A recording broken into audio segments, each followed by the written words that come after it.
Hello, welcome back! Today I'm here to talk to you guys about some things that we Brazilians sometimes get confused about, okay? And I'm not talking about pronunciation, I'm not talking about the way we say words, no.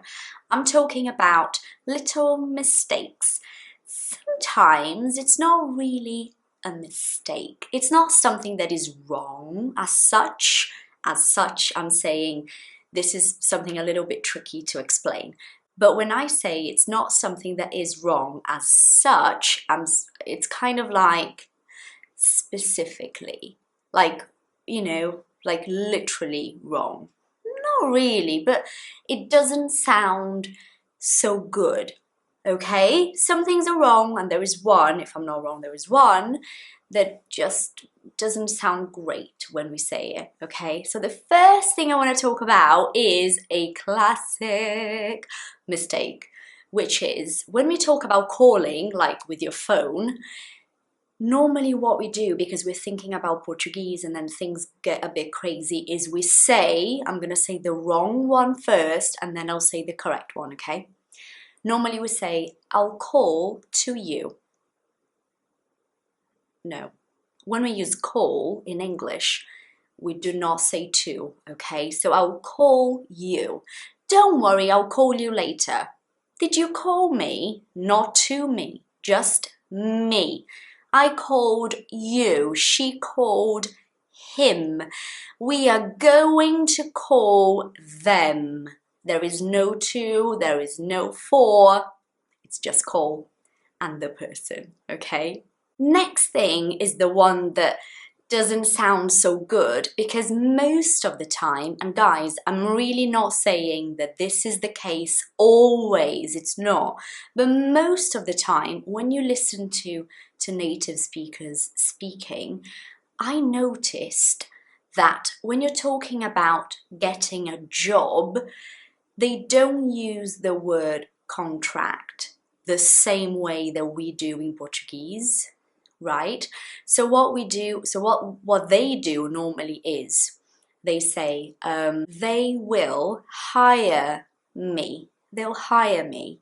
This means they will give me a job. Okay, so you went to a job interview and you're hoping to be hired, because the meaning, when you think about to hire and to contract, it's a very, very similar meaning. The only difference really is that it's a technical difference. It's that when it's a contract, there is like a set period of time.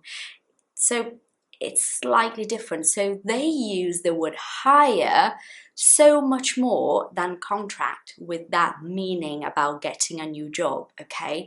So I went to a job interview and I'm really hoping to be hired. To be hired or to get hired. This means the company or the person, the employer, is going to hire you and you will then be working for that person or that company. Next one is, I hear this all the time. Now, it's afternoon time, okay? When I'm making this video, it's afternoon time, it's about 3 p.m. If I were to talk to you about this morning, about today at 9 o'clock in the morning, I do not say today morning, I say this morning. And I know to us Brazilians, it's a little bit strange, because when we're speaking Portuguese, we always say today morning. And in English, we say this morning, this afternoon, this evening, okay? So we don't say today morning, today afternoon, we say this morning, this afternoon, this evening, or tonight. You can say this evening or tonight. But really, I was thinking so much about this morning specifically, because I think that's something that we like to say so much when we're speaking. And so we tend to repeat the word or the sentence today morning all the time and remember this morning. So for example, this morning I had an appointment at the doctor's. Did you call me this morning? Yeah, did you call me, not to me, Did you call me this morning?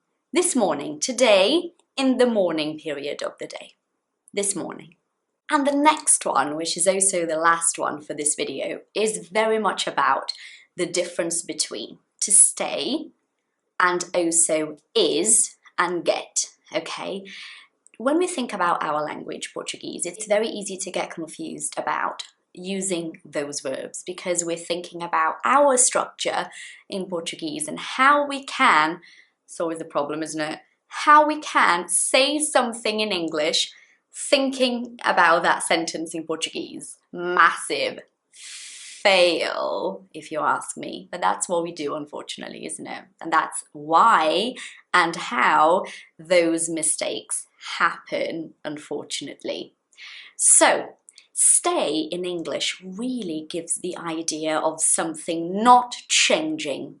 You know, which is why, for example, when you travel, you stay at a hotel because you're going to stay there, say, for 3 or 4 nights, I don't know, and you're not moving to another hotel. That's where you stay, okay? If we are together somewhere and I ask you to wait because I'm just going to pop into the shop, it's to go into the shop quickly to do something. I'll say to you, stay here, because it's the idea that you're not moving, that this is not going to change. You're going to stay where you are. However, stay is not the same thing as the verb you are thinking in Portuguese. We use it differently. So, you know when you're thinking about this situation where you've just cleaned your house, and suddenly it starts raining and there is a leak. So there's water dripping from the ceiling. So bad, isn't it? Dripping from the ceiling, that's the top. If you're here, there is a ceiling above you, okay?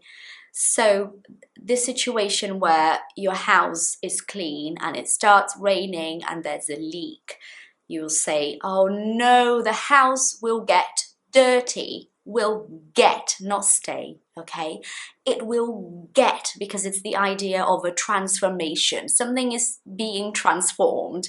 Your house is clean and it will then become dirty. So we say get dirty. Now, if you say that and then you think to yourself, oh, do you know what? It's gonna get dirty and stay dirty because I'm not gonna clean it again. So it's going to get dirty because it's clean and it will become dirty, but also you are not going to do anything about this. So it's going to stay because it's not gonna change. It's going to stay dirty. You see the difference? In Portuguese, we use one verb, and in English, we use 2 different ones. Pay attention. All right, I hope you've enjoyed this video. Let me know in the comments down below. Be honest with yourself and be honest with me too, if you know that sometimes you get confused about those things I mentioned. All right, I'll see you guys next week. Thank you for watching. Bye.